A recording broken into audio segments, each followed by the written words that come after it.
로마서 3장 10절로 18절 말씀입니다. 우리 함께 교독하면서 오늘 읽겠습니다. 제가 한 절 읽고요. 여러분이 한 절 읽고 교독해서 읽도록 하겠습니다. 제가 먼저 읽겠습니다. 기록된 바 의인은 없나니 하나도 없으며 깨닫는 자도 없고 하나님을 찾는 자도 없고 다 치우쳐 함께 무익하게 되고 선을 행하는 자는 없나니 하나도 없도다. 그들에게 구멍은 열린 구덩이요 그 혀로는 소금을 꿰다무며 그 입술에는 독사의 입이 있고 그 입에는 저주와 악독이 가득하고 그 발은 피 흘리는데 빠르지라 판멸과 고생이 그 길에 있어 평강의 길을 알지 못하여 함께 읽겠습니다. 그들의 눈앞에 하나님을 두려워함이 없느니라 한가 같으니라. 아멘. 우리가 오늘 함께 말씀을 나누고 싶은 것은 복음에 대한 첫 번째 이야기인데요. 오늘의 가장 큰 주제는 죄의 이야기입니다. 밖에 있는 예수님을 믿지 않는 사람들이 교회에 처음 나오면 가장 교회라고 싫어하는 것이 있습니다. 그것은 죄에 대해서 말하는 겁니다. 나는 그렇게 나쁜 놈 같지 않은데, 나는 괜찮은 사람 같은데, 교회 갔더니 당신은 죄인입니다. 내가 뭐 죄인이어야 될 것 같은 이런 마음이 드는 것이죠. 그래서 사람들이 교회라는 곳에 오는 것을 즐겨하지 않는 경우가 발생하곤 합니다. 물론 교회가 날마다 죄만 이야기해서는 안 될 것입니다. 죄인이었다가 의인 되는 거, 그리고 한 주 또 죄인 됐다가 또 의인 되는 거, 죄인 됐다가 의인 되는 거, 이것만 반복하는 것도 교회의 어떤 그 자람에 있어서 문제가 되는 거라고 생각합니다. 그러나 죄를 이야기하지 않은 채 우리가 그 이상의 다른 것을 이야기할 수가 없습니다. 바로 복음이라는 것이 죄에 대한 이야기에서 시작되기 때문에 그렇습니다. 그럼 우리가 헌금송을 요즘에 부를 때 어린이 신앙을 부르는데 가사 한번 띄워주시죠. 이렇게 부릅니다. 지으셨네 하나님이 놀랍게 지으셨네 하나님의 형상대로 사람을 지으셨네 이렇게 부릅니다. 여러분 사람 하나님께서 처음에 지으셨습니다. 우리 이곳에 있는 사람들은 경험하지 못했지만 성경이 기록하고 있는 한 가지 상황이 있습니다.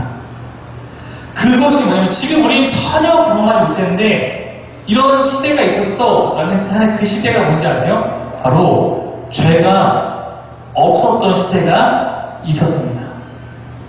인류가 죄를 짓기 전, 아담과 선악과를 먹기 전 유일하게 그 시대가 인류가 죄와 함께하지 않았던 시대입니다. 지금 우리는 죄가 없는 상황을 경험하지 못했기 때문에 그 모습이 어땠는지 알기 어렵습니다. 피부로 체감하기 어렵습니다. 우리가 그것이 어떤 것인지 알지 못하는 것은 우리가 지금 죄와 함께하는 죄로 물들어 있는 시대에 태어나고 그 시대를 살아가기 때문입니다. 하나님께서 처음에 만드신 세상은 바로 이렇게 죄가 없는 세상이었습니다. 이 만드시고 이 국가를 하나님 갖고 있었던 계획이 있었는데 지금은 이 죄가 없는 세상이 망가졌어요. 망가진 여러 있는데 우리는 지금 이 모습 가운데 살아가고 있기 때문에 죄가 없는 이 세상에 대해서 성경을 통해서만 알 수 있는 것입니다. 망가졌는데 여러분 사람이 망가졌어요. 짐승도 망가졌어요. 여러분 우리 그런 생각하지 않습니까? 하나님께 목이 도대체 왜 만든 거야?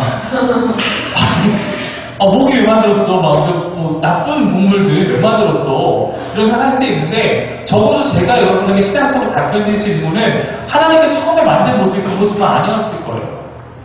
죄가 들어와서 이 땅에 있는 모든 것이 변했습니다. 땅도 엉겅퀴나 여러 가지 필요 없는 것들이 없었는데 죄가 들어온 이후에 땅에서 엉겅퀴가 돋아나면서 온 세상이 변해버렸습니다. 아마 그때 그런 뭔가 안 좋은 영향을 가진 동물들도 나타나지 않았을까라고 저는 추측해 봅니다. 이때에는 짐승들이 서로 잡아먹지도 않았어요. 에덴 동산에서는 60이 있는 그런 사회가 아니었습니다. 아무튼 우리가 알 수 없는 이 세상의 모습이 지금 타락해서 지금 우리가 알고 있는 모기와 함께 공존하고 나쁜 것들이 병들이 병들을 그칠그칠하고 요즘에도 여러 가지 계란 살충제니 뭐 생리대 문제니 여러 가지 문제가 발생하는 세상이 되어버렸어요. 그러나 성경은요, 이거가 끝이라고 이야기하지 않습니다. 다시 이렇게 될 거야 라는 것을 성경은 말을 하고 있어요. 이게 끝이 아니라 하나님은 원래 하나님이 계획했던 대로 다시 돌려놓으실 거야 라고 말하고 있고, 이것을 우리가 회복이라고 표현합니다. 회복될 겁니다. 이 에덴이잖아요. 에덴이 다시 회복된다고 해서 이것을 새 에덴이라고 부르기도 하고요. 이 모습을 우리가 가장 많이 사용하는 단어로는 이 모습을 천국이라고 말하기도 하고요, 하나님 나라라고 말하기도 하고 새 창조라고 말하기도 합니다. 다시 하나님께서 처음 갖고 계신 계획했던 그 세상으로 바꾸시는 것을 하는 것, 이것이 구원이고 회복이며, 그렇게 다시 우리 가운데 주어질 나라가 하나님 나라, 천국, 새 창조, 새 에덴이라고 성경 말을 하고 있는 것입니다. 계시록 말씀 한번 보겠습니다. 계시록 21장 4절 말씀에 보면, 모든 눈물을 그 눈에서 닦아주시니 다시는 사망이 없고 애통하는 것이나 곡하는 것이나 아픈 것이 다시 있지 아니하니 처음 것들이 다 지나갔다. 이 앞에 보면 바다도 없을 거야 라는데, 바다라는 것은 지금 우리가 해변에 물어간 바다가 아니고, 바다는 구약의 언어로서 악을 상징하는 세계를 바다라고 표현해요. 그러니까 이 다시 회복되는 그 나라에는 악도 없고, 모두 없는 죽음, 사망도 더 이상 없고, 애통한 눈물 흘리는 것도 없고, 곡할 것도 없고, 아픈 것도 있지 않은 세상이 올 것이다라고 성경이 말을 하고 있는 것입니다. 여러분 요즘에 이 찬양 아시나요? 사자구의 어린이 뭐죠? 아니 장난쳐서 의지하는 독사구의 어린이가 손 넣어도 물리지 않고, 이런 찬양이 사막의 샘이 넘쳐흐르리라, 이 찬양이 있어요. 그 찬양을 말하는 그 세상은 이제 이사야가 예언한 세상인데, 바로 이 세상이 이거를 표현한 겁니다. 사자와 어린양이 뛰어나도 문제없는 세상, 독사구의 어린이가 손 넣어도 문제없는 그 세상을 그런 식으로 표현한 거예요. 하나님 나라가 되면 지금에 갖고 있는 우리가 세상과 전혀 다른 세상이 우리 가운데 반드시 다시 주어질 것이다. 이것이 성경이 우리에게 가르치고 있는 것입니다. 근데 이 모습이 어떤 모습이 생각이 안 나나 말하고 싶은 중요한 것은 처음 모습이 그랬다는 거예요. 처음 모습이 그랬는데 이렇게 됐다가 다시 되돌려 놓는 것입니다. 에덴의 처음 모습이 그랬습니다.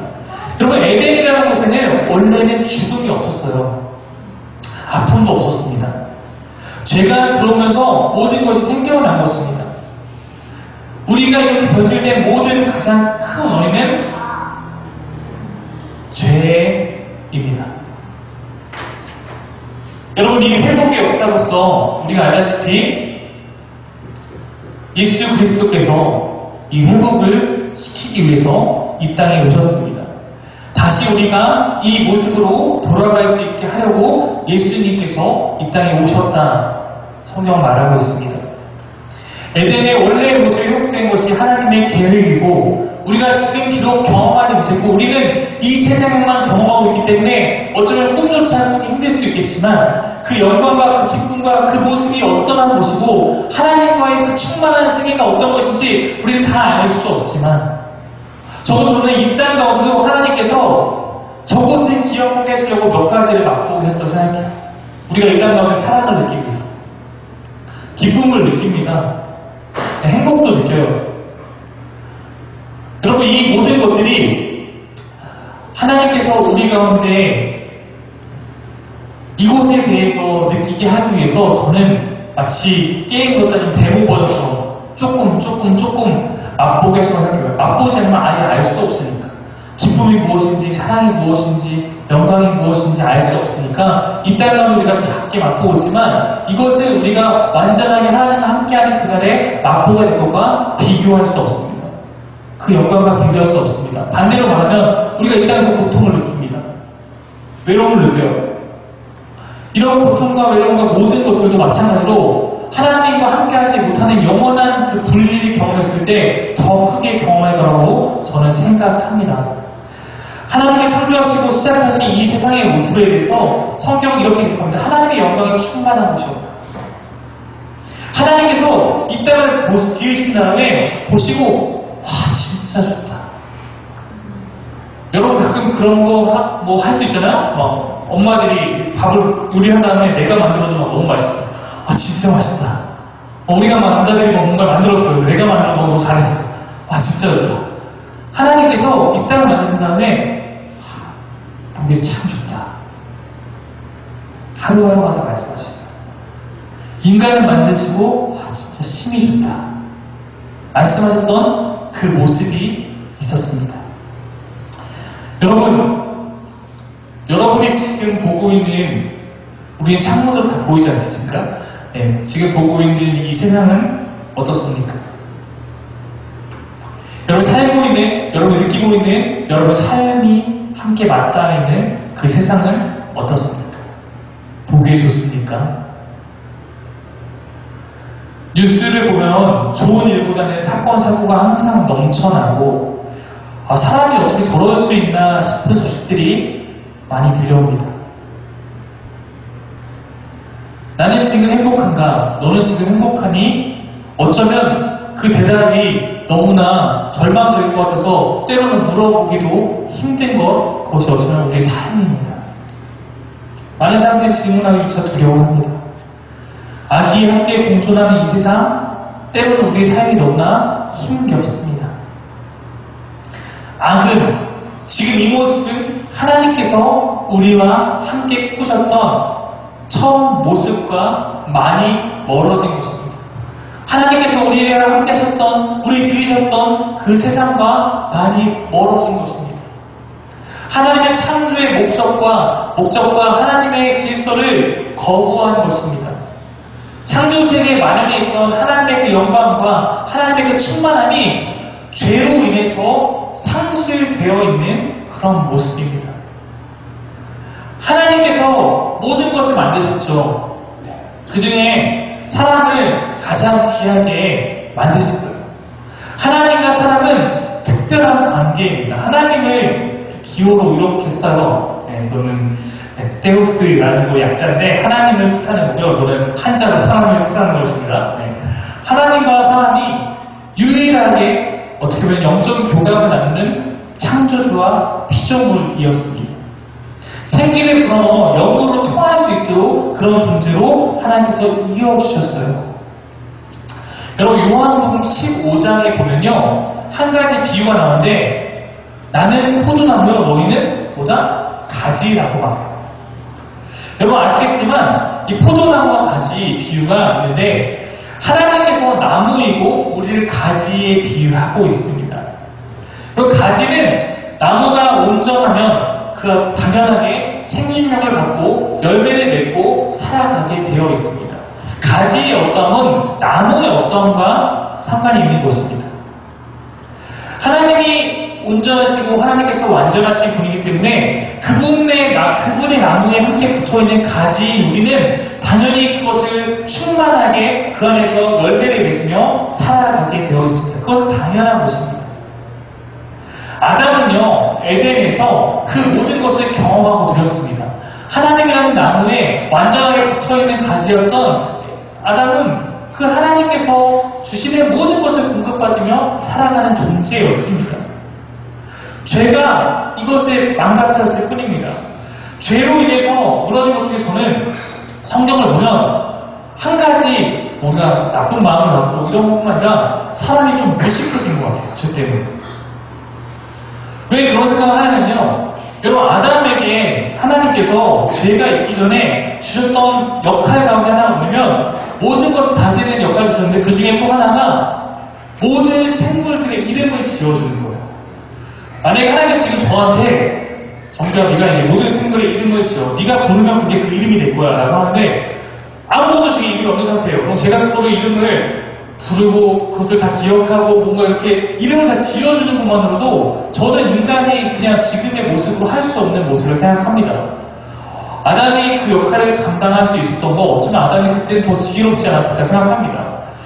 우리가 뇌의 아주 일부분만 사용한다고 해서 하나님께서 뇌를 왜 그렇게 크게 만드셨을까? 분명히 뭔가 우리가 처음에 우리 창조하신 모습에 비해서 너무나 많은 걸 잃고 너무나 작은 것만 사용할 수도 있고 너무나 제한적이 되어버린 모습이 아닐까 생각도 해볼 때가 있습니다. 어쩌면 모든 것에는 다 이유가 있을지도 모릅니다. 아담은 다른 피조물과 달리 하나님의 대리 통치자로서 다른 모든 만물을 다스리는 역할을 하게 되었습니다. 사람도 하나의 피조물이지만 특별한 존재로서 하나님과 연합하고 세상을 통치하는 권한을 부여받은 것입니다. 하지만 죄가 생겨나면서 인간은 하나님의 손을 붙잡고 있었지만 죄를 향해서 손을 뻗으면서 하나님의 손을 놓게 되었습니다.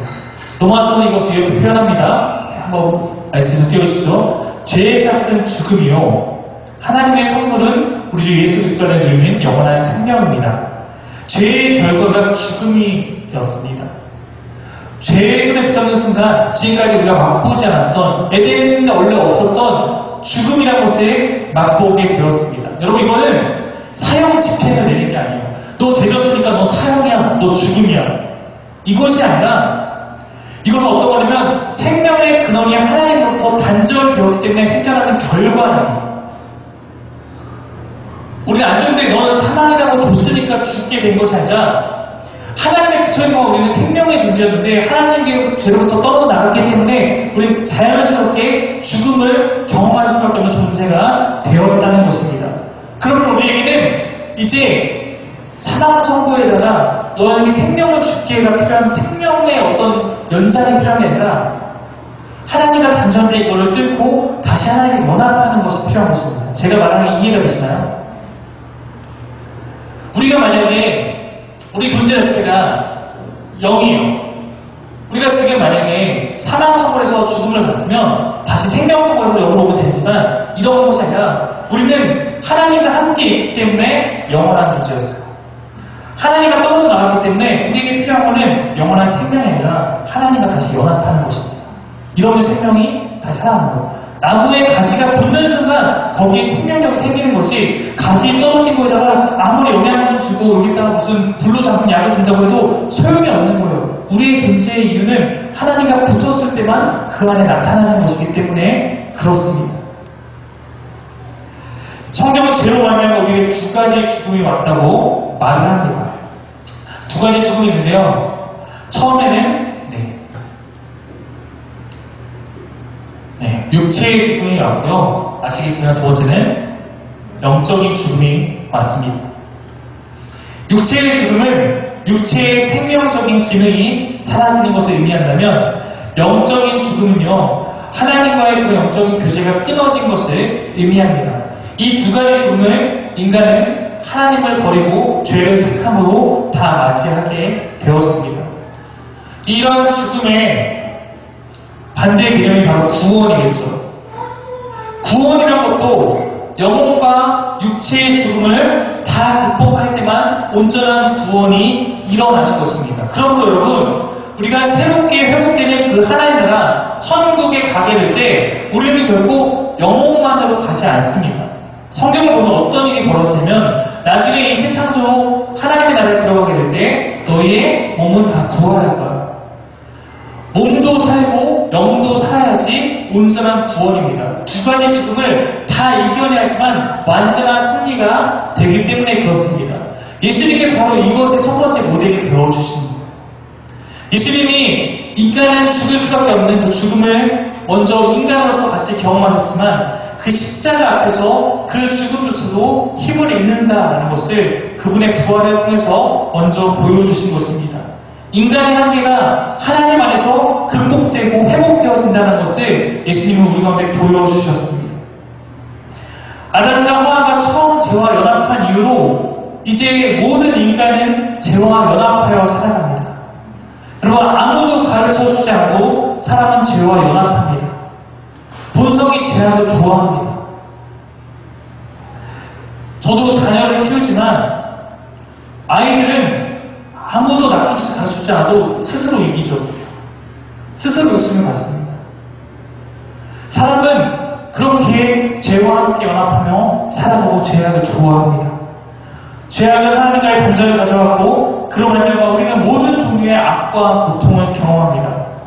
원인과 결과가 있는 것인데 원인이 죄고 결과는 그로 인한 모든 고통을 우리가 경험하게 되는 것입니다. 인간이 갖게 된 죄란 과연 무엇일까? 사람들에게 죄가 무엇이냐 기준을 물으면 사람들의 시대마다 상황마다 다른 대답을 합니다. 기준이 달라질 수 있어요. 근데 성경은 죄에 대해서 명확하게 두 가지로 말을 하고 있습니다. 죄가 성경에는 죄가 두 가지예요. 첫 번째 모습은 하나님의 명령을 거역하는 것입니다. 뭐라고요, 여러분? 하나님의 명령을 거역하는 것이 죄의 첫 번째 모습입니다. 두 번째 모습은 뭔지 아세요? 하나님의 명령에 순종하기에 모자란 것입니다. 하나님의 명령에 거역하는 것이 죄요, 하나님의 명령에 순종하기에 모자란 것도 죄다라고 성경은 말을 하고 있습니다. 하나님께서 하지 말라고 명하신 것을 하거나 하라고 하신 것을 하지 않는 것이 죄의 첫 번째 모습이요, 하나님의 명령에 하나님의 법에 온전히 순종하기에 모자란 것도 두 번째 죄의 모습이라는 것입니다. 하나님을 거역하는 것은 죄에 대한 적극적인 반항이지만 자기 자신 속에 능력이 모자라는 이유로 순종하지 못하는 것도 소극적인 반항입니다. 사실 이 두 가지는 성경에 동일하게 죄로 취급되고 있습니다. 여러분, 사실 우리에게 연약함이라는 것은 우리의 죄의 모습을 변명하기에 가장 좋은 표현 방법입니다. 상처라는 것은 내 안에 죄의 본성을 포장하기에 가장 쉬운 방법일 수 있습니다. 그러나 그렇다고 해서 우리가 죄와 멀어지는 것이 아닙니다. 연약함과 상처로 인해서 죄를 짓고 있다고 해도 그것은 내가 해결해야 될 나의 죄인 것입니다. 우리가 인간을 이해하기 위해서 상처를 이야기하고 연약함을 이야기하는 것은 필요하지만 그것이 내 죄를 사해주지는 않습니다. 인간은 거역하고 불순종하며 하나님께로부터 멀어졌습니다. 하나님의 손을 놓은 결과 그들이 꿈꿨던 것처럼 자유를 얻고 왕권을 얻은 것이 아니라 비참함과 공허함과 죽음을 맛보게 되었습니다. 그리고 이제 지금 세대의 우리는 우리가 왜 이렇게 되었는지도 모른 채 죄 안에서 살아가는 사람들이 대부분입니다. 성경이 없다면, 복음이 전해지지 않았다면 원래 이것이 우리의 모습이고 원래 이것이 우리의 삶이고 이것이 당연한 것처럼 우리는 여기며 살아가고 죽음을 맞이했을지도 모릅니다. 망가져 있다는 것을 모르는 거예요. 수많은 사람들이 그렇습니다. 몰라요. 처음 모습이 이렇지 않았다는 것을 아는 이들이 적습니다. 보기 좋구나, 힘이 좋구나 말씀하셨던 그 모습을 우리 지금 잃어버렸습니다. 에덴을 모르는데 우리가 어떻게 다시 돌아갈 새 에덴을 꿈꿀 수 있겠습니까? 하나님이라는 나무에 붙어 살던 가지의 모습을, 그 행복을 어찌 우리가 알 수 있겠습니까? 우리는 하나님으로부터 떨어져 나가서 영적 생명이 단절된 채로 살아가는 그런 존재가 되어 있습니다. 우리의 육체는 잠깐 유보되어 있는 죽음을 향해서 결국 다가가는 그런 존재가 되었습니다. 아담과 하와는 자신들이 지은 죄가 이렇게 큰 것인지 몰랐을 것입니다. 죄의 결과가 이런 것이지 않았더라면, 더구나 자신의 죄로 말미암아서 모든 일과 죄를 깨닫고 죄에 노출되어 살아갈 줄 알았더라면 그들이 하나님의 손을 놓고 죄의 열매를 잡는 일은 없었을 것입니다. 열린교회의 김남준 목사님께서 죄의 정체에 대해서 이렇게 표현합니다. 죄의 정체는 하나님을 향한 적이다. 적이라는 것은 두 가지로 나타납니다. 하나는 반감이고 하나는 대적입니다. 죄는 하나님을 향해서 대적하고 반감을 갖는 모습이 죄의 정체다라고 합니다. 로마서는 이렇게 말하고 있어요. 우리가 한번 그 본문을 읽어보면 이렇게 말하고 있습니다. 우리 오늘 본문은 좀 더 다른 번역을 읽어드릴 것입니다. 의인은 없다, 한 사람도 없다, 깨닫는 사람도 없고 하나님을 찾는 사람도 없다. 모두가 그 길로 빠져서 쓸모가 없게 되었다. 선한 일을 하는 사람은 없다, 한 사람도 없다. 그들의 목구멍은 열린 무덤이다. 혀는 사람을 속인다. 입에는 저주와 독설이 가득 찼다. 발은 피를 흘리기에 빠르며 그들이 가는 길에는 파멸과 비참함이 있다. 그들은 평화의 길을 알지 못한다. 그들의 눈에는 하나님을 두려워하는 빛이 없다. 죄의 결과 사람들이 어떻게 되는가? 죄와 함께 사는 모습이 어떤 것인가 성경은 우리에게 가르치고 있습니다. 평화의 길을 모르고 하나님 두려워하지 않은 채 하나님 향한 반감과 하나님 대적을 갖고 살아갑니다. 인간을 포함한 우리의 모든 세계는 하나님을 중심으로 만들어졌고 그것의 존재의 가치는 하나님의 창조의 목적에 맞게 진행될 때 가장 유익하고 가장 행복함을 누리게 되어 있습니다. 하지만 죄가 인간을 지배하게 되었고 인간은 자신의 존재의 목적을 하나님 이외의 다른 것으로부터 찾기 시작했습니다. 죄는 인간을 하여금 선천적으로 하나님 향해서 적대감을 품게 하였고 그렇게 반응하는 존재가 되게 하였습니다. 그 적대감은 하나님을 향해서 또 하나님의 속한 모든 것을 향해서 반감으로 나타나게 되었고 인간은 그런 말미암아 하나님과 하나님께 속한 모든 계획과 모든 목적의 정면으로 대적하게 되었습니다. 여러분 세상을 바라보십시오. 모든 것이 성경의 말한 대로 되고 있지 않습니까? 여러분 세상이 유난히 싫어하는 종교가 하나 있습니다. 뭡니까? 기독교예요. 왜 그렇습니까? 정말 우리가 기독교가 기독교여서 그렇습니까? 그렇지 않은 것도 사실 많이 하는 거 알고 있지 않습니까? 하지만 유난히 핍박받습니다. 성경이 말하고 있어요. 죄는 하나님을 대적한다. 세상이 너희를 박해할 것이다. 우리의 어떠한 때문만은 아니라는 거예요. 죄는 하나님과 하나님께 속한 모든 것을 대적하고 싫어합니다. 여러분이 기독교인 된 순간 세상에 있는 많은 사람들이 여러분의 그 모습을 싫어할 수 있어요. 당연합니다. 역사에는 수없이 그런 모습들이 있었습니다. 그 결과 하나님의 진노의 심판이 이 땅에 내리기도 했습니다. 그리고 궁극적으로 최후에 하나님께서 심판을 예고하셨습니다.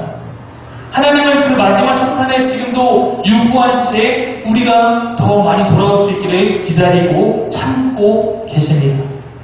언젠가 마지막 때 하나님께서 죄를 물든 이 세상을 완전히 심판하시고 새롭게 하실 것입니다. 새로운 이때에 회복도 일어나지만 심판도 일어납니다. 믿는 자의 회복이요 믿지 않는 자에게 심판이다.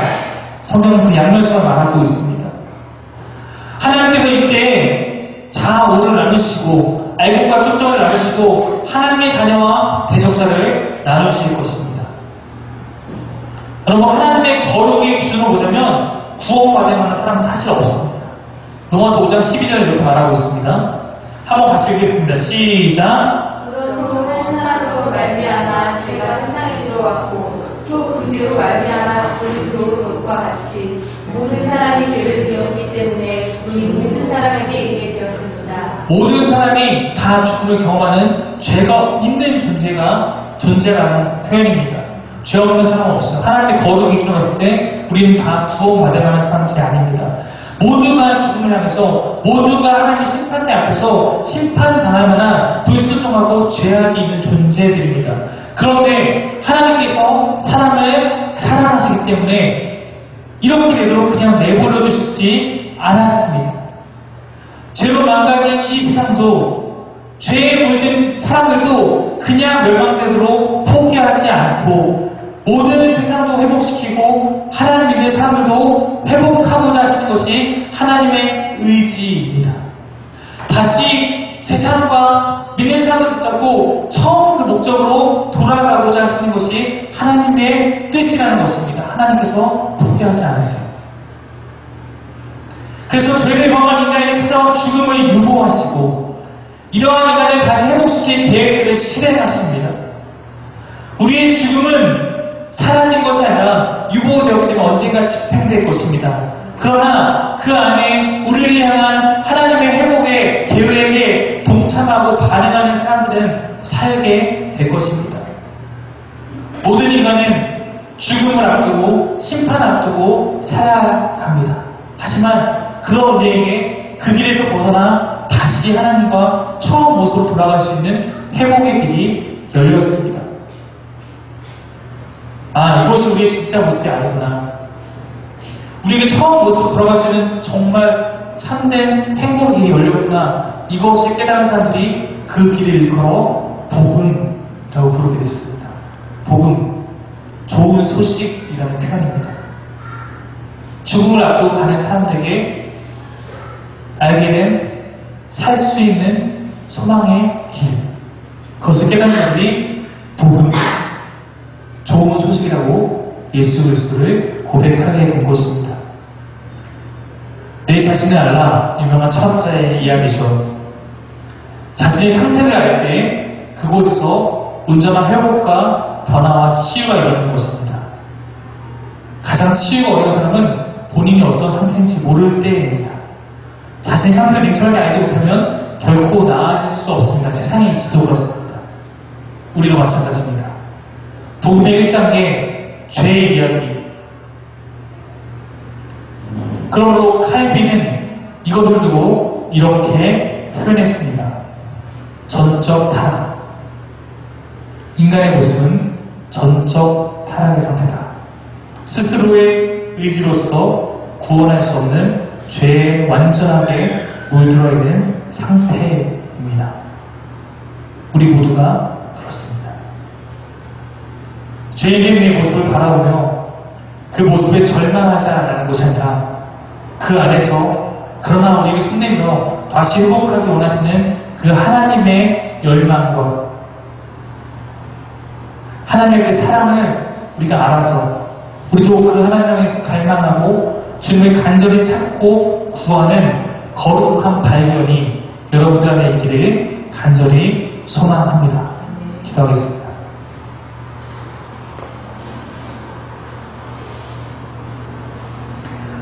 하나님, 우리가 복음에 대해서 다루면서 오늘 죄에 대한 시간을 나눴습니다. 죄가 하나님과 우리를 어떻게 갈라놓았는지, 그로 인해서 이 세상이 어떻게 되었는지, 그러나 그럼에도 불구하고 하나님이 어떠한 것을 하고 계시는지 우리가 성경의 이야기를 통해서 나눴습니다. 하나님, 우리가 완전히 망가졌습니다. 하나님 없이는 도저히 다시 하나님께 나아갈 수 없는 그런 모습들로 완전히 망가진 채 죄의 그 울타리 안에 갇혀 살아갑니다. 그러나 하나님께 내어주신 그 소망의 길을 발견한 이곳에 있는 삶의 교회 교인들이 그 길을 포기하지 않고 어떠한 핍박과 어떠한 장애물이 우리 앞에 온다 할지라도 그 길을 날마다 찾으며 걸어갈 수 있도록 주여가 은혜를 더하여 주시옵소서. 감사드리며 예수님의 이름으로 기도드립니다. 아멘. 네, 3일 편지를 나눈 시간 갖도록